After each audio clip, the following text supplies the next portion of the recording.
Hey guys, Salih from Shahani Motors. Today we're working on a 2019 Dodge Grand Caravan, and it has a 3.6 liter. It has a misfire, so it had a p0302 in the computer when we scanned it. Now this car just misfires at idle. When you're driving it, I drove the car 2 hours, 2.5 hours back. Car drives great. You wouldn't even hardly know it was a misfire besides at idle. So we checked this vehicle. You can come over here, Pete, real quick. So this car, we have to check. The first thing we do is check the firing order, and you can see the firing order on these, just like majority of all V6 engines, is going to be in the front 246, 135 is in the back. So bank 1 is going to be in the back, bank 2 is going to be in the front. So cylinder 2 would be this cylinder right here. And what we did originally, what we were planned was, and we have a lot of videos you guys can check out about how to check misfires. We were planning to just swap cylinder 2 to cylinder 4 and cylinder 4 to cylinder 2, and then to drive the vehicle and to see if the misfire would follow, indicating that the coil was bad.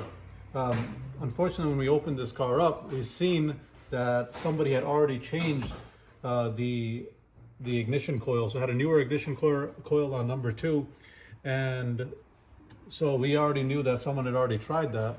So we went directly for the leak down test. The cylinder leak down test is a great way to check, if you have to go further to see where the leak might be.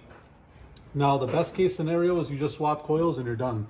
And it's just a coil, you just swap out the coil and you guys are done after that. So if anyone is doing this, you do have to remove the intake manifold to get access. Hardest part about that is there's two bolts up here.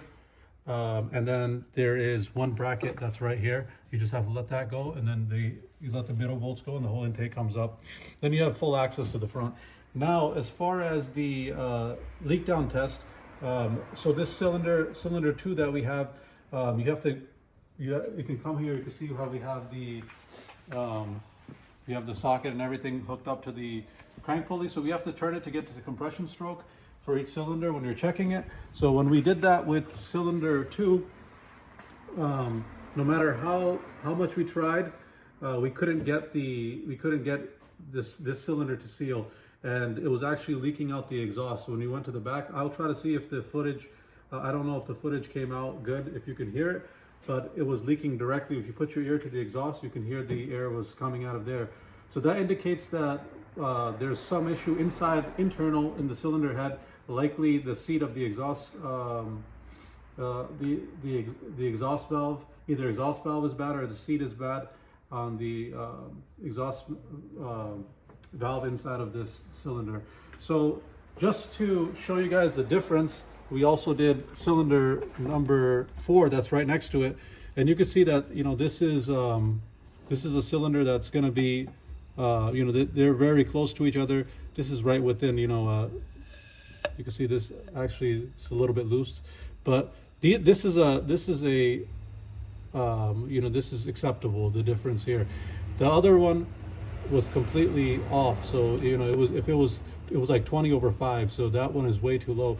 So quick way you guys can check out to see if you have an internal engine problem or if it's something simple as a coil or a spark plug. This one, unfortunately, is not going to be something simple. We're going to have to take this engine apart, remove the cylinder head, and we're going to have to go from there. So guys, I hope you guys got value from this video. If you did, make sure you guys like, subscribe, leave a comment down below if you guys got any questions, and until next time, peace.